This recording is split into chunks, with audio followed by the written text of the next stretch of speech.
Hello, welcome to Productions MJC.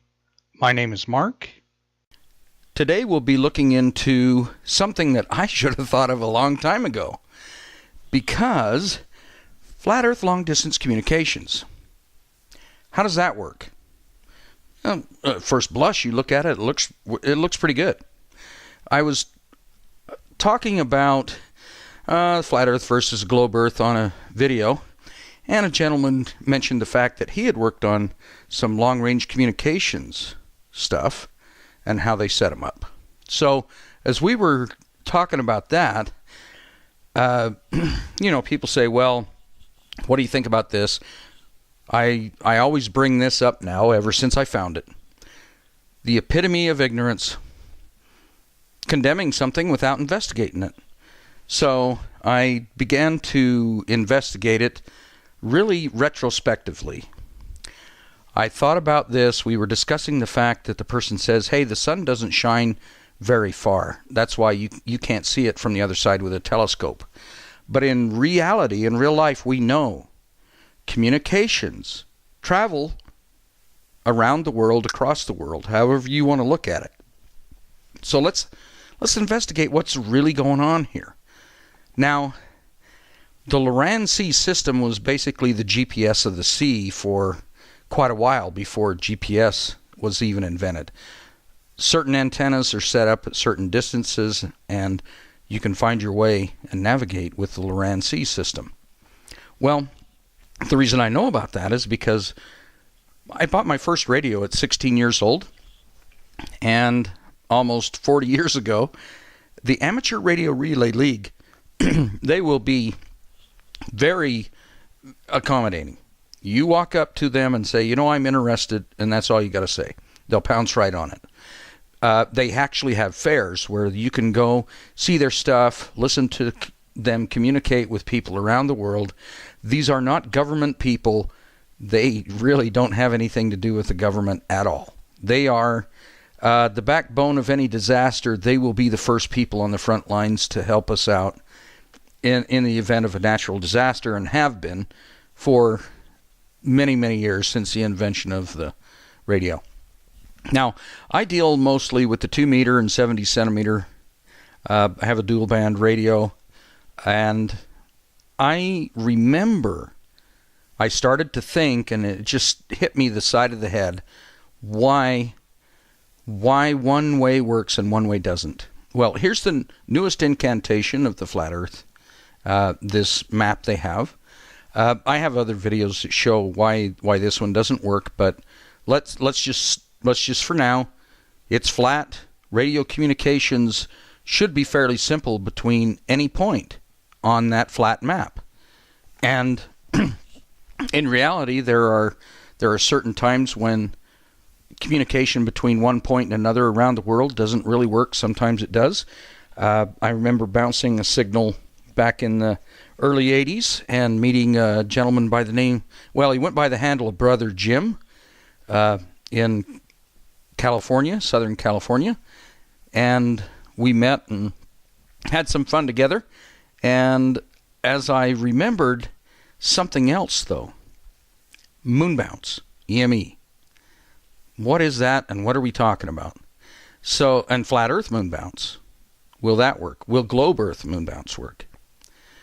Well, let's back up and think about the flat earth concept of the moon. It's actually not vertical like this, but horizontal, so that we can see it. And people in London see an inverted image of this compared to people in Sydney, Australia. And the flat earth concept is self-illuminating, semi-transparent, and that's the way it works. Well, Earth-Moon-Earth communication, also known as moon bounce, is a radio communications technique that relies on the propagation of radio waves from an Earth-based transmitter directed via reflection from the surface of the moon back to an Earth-based receiver. This isn't a concept. This physically works. And I think the first successful EME was like in the 90s or something like that, as I remember. And this is the globe earth concept of that.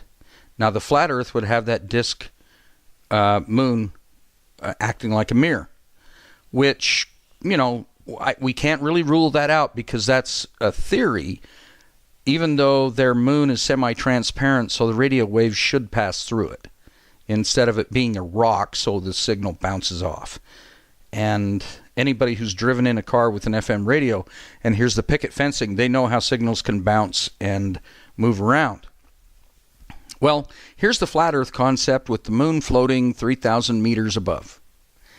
And as it floats around, you can see that somebody near the North Pole really couldn't aim that and get somebody in South America. There are places where EME shouldn't work and would not work on the flat Earth concept. But let's just not condemn it. Let's do a little more investigating. Let's figure out what we're doing here. This is the global concept of what the moon is and how far it is away. And you can see that at certain times, you should not be able to bounce that off the moon and get somebody on the other hemisphere, on the other side, on the dark side, depending on where it's at. Well, I have seen and heard this in practice and watch it happen. And it's pretty exciting stuff. You could go, the Amateur Radio Relay League will have something somewhere near you, and sometimes a fair where you can watch this happen and you don't have to buy it yourself. And this is the concept, and this is how they figure out where they can talk to and where they can't. And there's different arrays, different frequencies are used, but the array is they now use computer programs to track the moon and keep it in the crosshairs, so to speak, so they can talk to the other side. Circular polarization, those weren't, but there's circular polarization, some other things, so that they can help out with the communications. But again, here's the global model of that, and that they're saying that's why that works, is because it's that far away. Think about this, though. As you see this array pointed up at the moon, if the moon really is only 3,000 meters away, then that's going to get a pretty good signal. It's easy to hit. It'll bounce off of it and such. Right? Even though the light from it is kind of like a little cone, but there are certain places that it would never work from. You would never be able to do EME from one place to another, like from Alaska to Russia or something on this, because the moon just doesn't travel in a way that would be conducive to that. But the main thing, physically working models aimed at the moon, if you key the mic, if you power up the system, and you clamp that mic shut, and you talk for 2 seconds and then let go, 1/2 of a second later, you will hear repeated back your entire conversation, because the round trip between that antenna, the moon, and that antenna takes 2.5 seconds. Well, guess where that won't work? The flat Earth model. Why? Because that is the distance to the moon. It won't take 2.5 seconds for a radio signal to go 3,000 meters and back.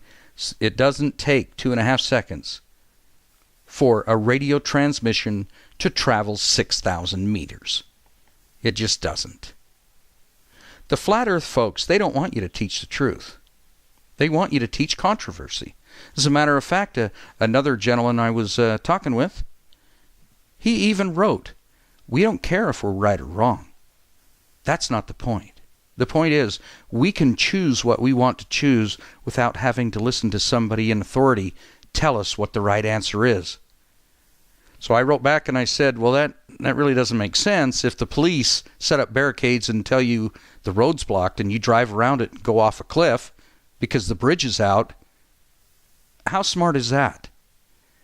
There's no valor, there's no integrity in choosing wrong and wrong answers. So, to heck with teaching the controversy, teach the truth. That is not the truth. That is fake. So, What's the point of teaching fakery? I don't get it. But don't believe me. Believe Daniel Shenton, president of the Flat Earth Society, who fully admitted to The Guardian, there's no unified, aka working, flat Earth model. There isn't a way to make it work because it doesn't work. And the reality is, the moon cannot be 3,000 meters away from us if it takes 2.5 seconds for a radio signal to go to it, bounce off of it, and come back. That is the truth.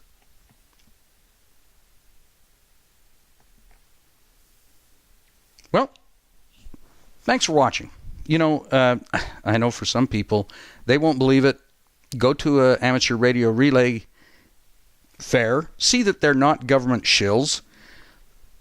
They don't care about the flat Earth. They just care about talking to each other and having a good time and bouncing it off the moon, and they know it takes 2.5 seconds to come back. Don't be fooled by flat earthers' slick presentations. Please like and subscribe to me. Spread the truth. Spread the word. I mean, of all the stuff that you can do with photographs and everything else, there is Photoshop. There isn't Radio Shop. So again, as always, thank you so much for watching. I really do appreciate it.